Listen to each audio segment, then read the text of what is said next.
afternoon, everyone. My name is Mandy Meyer, and I'm here today to talk with you about the value of your kindergarten education. So, we place so much importance now on going, getting a graduate degree, getting, so much college education, but we really need to continue to remember what are those basic skills that we learned when we were younger. So what I'd like to do today is give you a little bit of information on what you need to know in life, what you learn in kindergarten, and then tying those together, what you can do to focus on keeping those basic skills fine-tuned to make sure that you are using them correctly. So first of all, I'd kind of like you to start by thinking, putting yourself in the shoes of a kindergartner. When you're 5, what are you thinking about? So, it's a little different than things you're thinking of when you're learning today. So instead of maybe thinking, what's the person doing on their exam next to me, it's, what does that kid's shoes look like or something. It's just a little different. So kind of put yourself back in that perspective. So first of all, what are a few important things to know in life?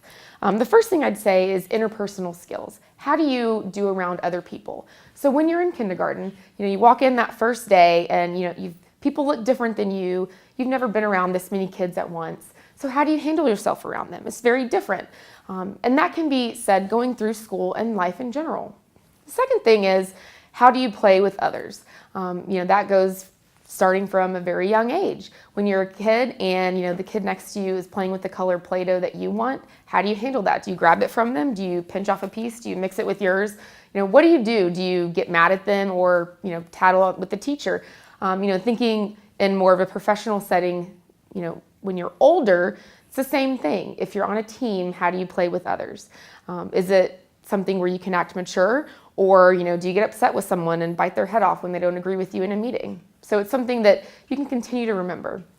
Finally, the most important thing I think is basic relationship building.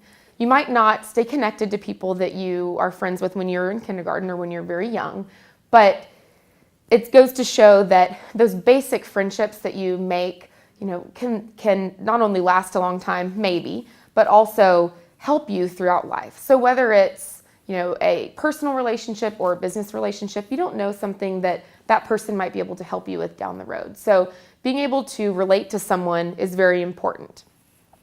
So like I said, I've talked with you a little bit about the things that are important in life, how being the age of a kindergartner and learning those basic skills can help you throughout life.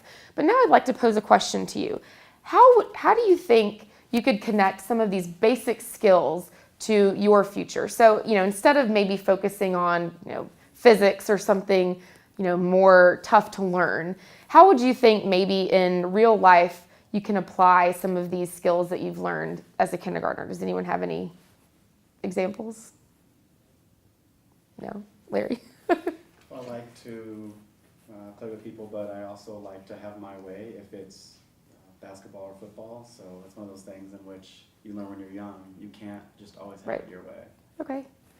Great. So as kind of the theme of my presentation this morning or this afternoon has been to give you an example of why education is very important, but also remember to kind of tie it back to things that you learned when you were younger. So with that, I will kind of let you marinate on that and remember how important the education you received when you were younger was.